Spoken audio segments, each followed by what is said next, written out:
আসসালামু আলাইকুম, welcome to my channel. আশা করি আপনারা সবাই ভালো আছেন। আলহামদুলিল্লাহ, আল্লাহর রহমতে আমরাও সবাই ভালো আছি। আজ আপনাদের সাথে খুবই মজার একটা রেসিপি শেয়ার করব। আর এটা হচ্ছে মাছ দিয়ে লাল শাক দিয়ে জলপাই টক। আর এই রান্নাটা কত মজার হয়, যারা খেয়েছেন তারা তো জানেনই, আর যারা খাননি একবার এভাবে রান্না করে খেয়ে দেখবেন, অনেক ভালো লাগবে। এখানে কিছু লাল শাক দেখতে পাচ্ছেন, এগুলো এক আপা দিয়েছেন ওনার গার্ডেনের। আর শাকগুলোকে বেছে পরিষ্কার করে ধুয়ে কেটে নিয়েছি। এই রান্না করতে আমার যা যা লাগবে আমি একটু দেখিয়ে দিচ্ছি। লাল শাক তো আমি অলরেডি কেটে একেবারে যতটুকু পেরেছি আর কি, যতটুকু সম্ভব হয়েছে ততটুকু কুচি কুচি করে নিয়েছি। আর মাছ কেটে ধুয়ে পরিষ্কার করে ভালো করে পানি ঝরিয়ে নিয়েছি। আপনারা চাইলে ছোটো বড় যে কোনো ধরনের মাছ দিয়েই করতে পারেন। আর লাগবে জলপাই, আর নিয়েছি আমের আমশি, সিলেটি ভাষায় যেটাকে আমরা আমের আমি বলি, সেটা নিয়েছি। অল্প একটু নিতে পারেন, তা না হলে এমনিতেই শুধু জলপাই দিয়েও রান্না করতে পারেন। আর লাগবে মরিচের গুঁড়ো, হলুদের গুঁড়ো, ধনিয়ার গুঁড়ো, লবণ লাগবে। তারপর রসুনের পেস্ট লাগবে, পেঁয়াজ আপনারা ব্লেন্ড করে দিতে পারেন বা কেটেও দিতে পারেন। আর তেল তো লাগবেই। প্রথমে মাছের টুকরোগুলোতে একটু লবণ, হলুদ আর মরিচের গুঁড়ো দিয়ে দিব। তারপর মাছের টুকরোগুলোকে আমি ভালো করে এই মশলাগুলোর সাথে মেখে নিব। আর 10 থেকে 15 মিনিটের জন্য রেখে দিব। তারপর এগুলোকে তেলে ভেজে নিব। এই তো দেখতে পাচ্ছেন মাছের টুকরোগুলো আমি ভেজে নিচ্ছি।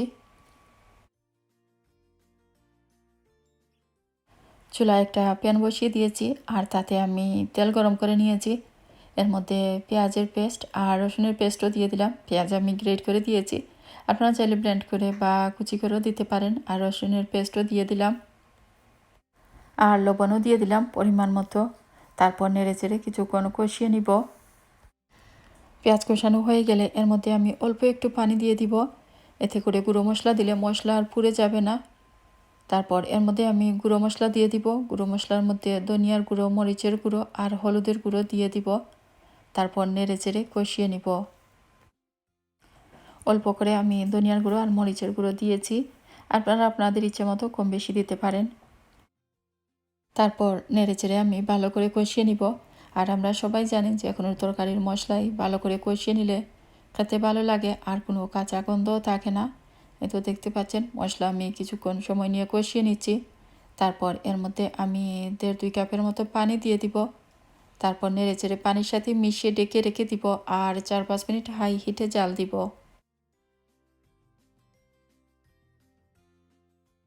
এগুলো ফ্রোজেন জলপাই, আর আমি ধুয়ে একটু কেটে নিয়েছি। দেখতে পাচ্ছেন আপনারা আপনাদের ইচ্ছে মতো কম বেশি জলপাই কিন্তু দিতে পারেন। এই তো দেখতে পাচ্ছেন মশলা কষানো হয়ে গেছে, আর তেলও পরে বেশি উঠেছে। এখন এই মশলার মধ্যে আমি এই জলপাই আর আমশি দিয়ে দিলাম। তারপর নেড়ে চেড়ে ডেকে রেখে দিব, আর 3-4 মিনিট জাল দিব।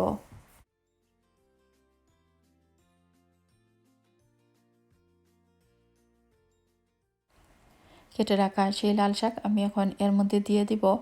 তারপর নেড়ে চেড়ে মিশিয়ে নিব, আর ডেকে রেখে দিয়ে আরও কিছুক্ষণ জাল দিব, যতক্ষণ না লাল শাক সিদ্ধ হয়ে যায়। ছোটোবেলা হয়তো অনেকেই এরকম রান্না খেয়েছেন, আমিও খেয়েছি, অনেক মজার হয়। সিলেট এরিয়াতে এরকম অনেকেই রান্না করেন। আর আমিও দেখেছি ছোটোবেলা আম্মা রান্না করতেন। আর লাল শাক মনে হয় একটু বয়েল করে সেগুলোকে একটু বেটে নিতেন, খুব বেশি না, একটু বেটে নিতেন, এরকমেরই রান্না করতেন। আর আমি ওরকম বেটে নিইনি, আমি এমনিতেই ছোটো ছোটো করে টুকরো করে কেটে দিয়ে দিয়েছি। আর এই রান্নাটা কিন্তু খুবই মজার হয়, খুব ভালো লাগে খেতে। শাক রান্না হতে খুব বেশি সময় লাগে না, আর অনেকটা আমি কষিয়ে নিয়েছি। এখন এর মধ্যে আমি কিছু পানি দিয়ে দিব। তারপর নেড়ে চেড়ে ডেকে রেখে দিব, আর আরও কিছুক্ষণ জাল দিব যাতে ভালো করে সিদ্ধ হয়ে যায়। যে যতটুকু ঝোল রাখতে পছন্দ করেন সেভাবে এই পর্যায়ে পানি দিয়ে দিতে পারেন। পানি দিয়ে নেড়ে চেড়ে আমি ডেকে রেখে দিব, আর কিছুক্ষণ জাল দিব। লাল শাক অলরেডি সিদ্ধ হয়ে গেছে। এখন আমি এর মধ্যে ভেজে রাখা সেই মাছের টুকরোগুলো দিয়ে দিব। তারপর নেড়ে চেড়ে ডেকে রেখে দিব। মাছ যেহেতু ভাজা করাই আছে, তাই রান্না হতে আর বেশি সময় লাগবে না, আরও 5-6 মিনিট জাল দিলেই হয়ে যাবে। 5-6 মিনিট পর এর মধ্যে আমি ধনিয়া পাতা কুচি দিয়ে দিচ্ছি। আর রান্নাও শেষ হয়ে গেছে, শুধু ধনিয়া পাতা কুচি দিয়ে আমি একটু নেড়ে চেড়ে ডেকে রেখে দিব। আর 1 মিনিট পর চুলা থেকে নামিয়ে নিব। আমার রান্না হয়ে গেছে।